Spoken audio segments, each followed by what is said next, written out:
Round 2, fight! Olha lá, Tarsão, roda. O seu braço é grande, você roda o braço e acabou.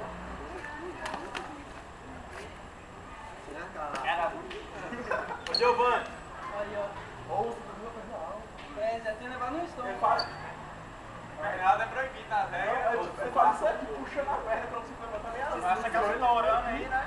Não, era assim mesmo. Aí, ó, daqui a pouco alguém pisa e você vai querer brigar de novo. É, tá pisando, Thomas? Vai arrumar dinheiro. Quanto, Jonathan? Mas... Joga lá no coice. Se fosse o cara pegar uma aqui, se for pegar sua arma aqui e quebrar, isso é uma coisa, você vai brigar com o cara. O cara tava brincando. Não, mas pode fazer, mas tá todinha, Se não fosse um acidente, se não fosse amigo, ainda, pode ser tipo um acidente, mas se não for amigo, sabe?